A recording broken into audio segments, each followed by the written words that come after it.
नमस्कार साथियों। आज एक महत्वपूर्ण विषय है कि आखिर कब तक सड़कों पर ड्राइवर ऐसे ही पीटते रहेंगे। चाहे कभी वकील ड्राइवर को पीट रहे हैं, कहीं सिक्योरिटी गार्ड, कहीं से गाड़ी मालिक के द्वारा ड्राइवरों को पीटने की वीडियो आ रही है प्रशासन पुलिस के द्वारा। तो ये क्या है? क्या भारत में ड्राइवर पीटने के लिए बने हैं? ये क्या व्यवस्था है इस मोटर सेक्टर में? चाहे वो गाड़ी रखने वाले हों या गाड़ी को लोड कराने वाले ट्रांसपोर्ट वाले हों या ड्राइवर, ये सभी शोषण के शिकार होते हैं।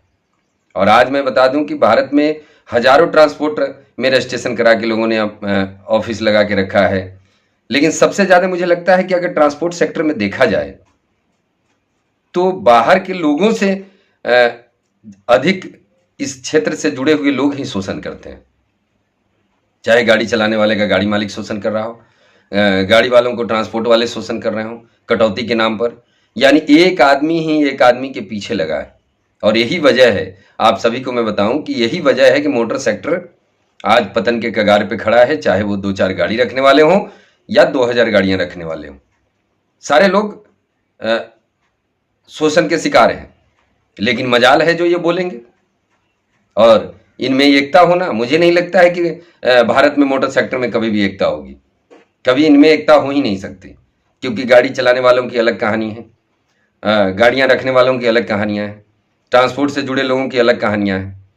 अगर एक ट्रांसपोर्ट वाला मान लेते हैं कहीं का किराया कुछ बताए, दूसरे ट्रांसपोर्ट वाले कम किराए में लगा देंगे गाड़ियां, ये लोग कहाँ से एकता बनाएंगे?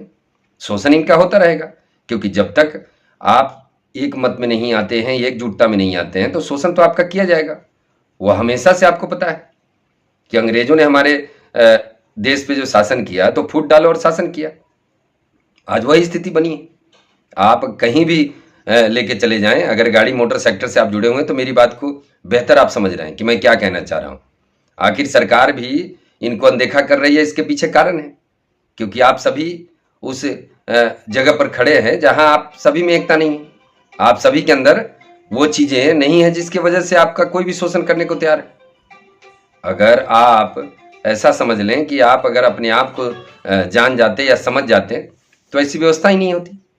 ये आप सभी को पता है। ऐसा तो नहीं है कि अलग से है, क्योंकि मैं देख रहा हूं ना कि यहाँ कौन किसका शोषण कर रहा है। तो यहाँ मुझे लग रहा है कि एक तो शोषण करने वाला और एक शोषित, दो ही लोग खड़े हैं।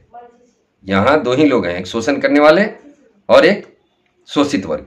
ऐसी स्थिति है मोटर ट्रांसपोर्ट सेक्टर में। कहीं से भी आप ले लें, चारों तरफ सिर्फ सिवाय शोषण के और कुछ भी नहीं है। आप ऐसा समझें कि चारों तरफ से आप ले लें। आप कह रहे हो कि एकजुटता बनाएंगे, एकजुटता क्या खाक बनाओगे? एकजुटता अगर एक कहीं भी एक जगह पर आप ऐसा समझ लो, किसी भी जगह अगर कहीं गाड़ी आप लोड भरने के लिए जा रहे हैं और वहां पर किराया अगर मान लेते हैं कि आपका, उदाहरण के तौर पे दे रहा हूं कि 50,000 किराया, तो उसमें 100 रुपये तो कटौती के नाम पे वहां लिया जाता है कि ये क्या, तो ये कटौती है। ये इस तरीके की बातें जो है ना, वहां क्या कि वो ट्रांसपोर्ट वाला ले लेगा, उसके ऊपर से ट्रांसपोर्ट की कमीशन होगी। गाड़ी अगर कहीं जाती है 4-5 दिन वो खाली नहीं करेगा। मैं बात कर रहा हूँ ऐसी स्थिति ट्रांसपोर्ट वालों को। तो इसमें जो ये लोग हैं तो कहीं भी एक आदमी ही एक आदमी के शोषण करने में लगा हुआ है। ये बात आप सभी समझ रहे हैं। अगर ड्राइवर के साथ कहीं हो रहा है तो ये ड्राइवर है, ड्राइवर के लिए कौन बोलेगा? बहुत सारे यूनियन संगठन हैं, हो हल्ला करते आ रहे हैं। सरकार भी इनको मालूम चल चुकी है सरकार को कि ये लोग भी कुछ ऐसे नहीं है, बस ऐसे ही करते रहेंगे। कोई पिटता रहेगा, कोई दूसरा देखता रहेगा, वहां से जाता रहेगा। एक जगह आरटीओ वाले किसी को रोक के पैसे चालान करने के लिए करेंगे, दूसरा उस बाजू से निकलता रहेगा। एक ड्राइवर कहीं पिटता रहे, लोग बाजू से निकलते रहेंगे। क्योंकि इनमें एक मत लाना, आप ऐसा समझ लो कि पत्थर के ऊपर दूब लगाने जैसा है। ऐसी स्थिति है आज जब वीडियो फुटेज आ रहे हैं और इनको देख के मन बड़ा विचलित हो रहा है। दिल करता है कि इस पर बोलूं तो क्या बोलूं, कैसे मुर्दे लोगों को जगाने की बात कर रहा हूं मैं।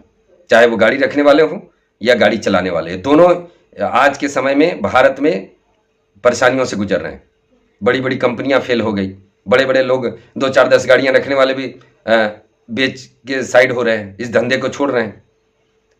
लेकिन फिर भी मजाल जो कहीं से कोई आवाज आई। पूरे देश में मैं देख रहा हूँ बॉर्डर बंद हो रहे हैं, आरटीओ का वैसा ही आप गाड़ियां आप चला रहे हो मैं बोल रहा हूं कि जो किराया बनता है उसका 30% आज टोल में आदमी को भरना पड़ रहा है।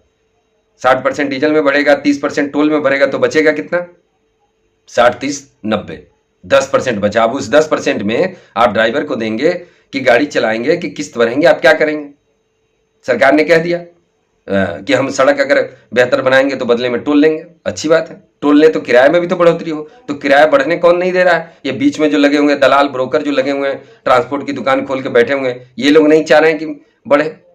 अगर एक ट्रांसपोर्टर जो होता है वो अगर वहां का 2 लाख का भाड़ा है तो वो 1,80 बताएगा ब्रोकरों को। अभी 80 ब्रोकरों को बताएगा, इसमें 10,000 कैच करेंगे, ये पकड़ लेंगे, और उसके बाद ये कहेंगे भैया 60-70 में गाड़ी लगा दो। तो ये शोषण तो वहीं से सिस्टम हो रहा है। अगर ये चीजें हैं तो ये कैसे बंद होगी? क्योंकि हम सभी नहीं चाह रहे हैं कि ट्रांसपोर्ट सेक्टर बेहतर बने। इसमें से जुड़े हुए, चाहे वो ड्राइवर हो, गाड़ी रखने वाले हो, या ट्रांसपोर्ट से जुड़े हुए जो भी व्यक्ति हैं, मैं सभी को दोषी मानता हूं, क्योंकि इसमें आप सभी दोषी हैं। क्योंकि आप सभी का कर्तव्य बनता है कि इसको बेहतर बनाना है, तब जाकर ये मोटर सेक्टर बेहतर बनेगा। जय हिंद, जय सारथी, जय भारत।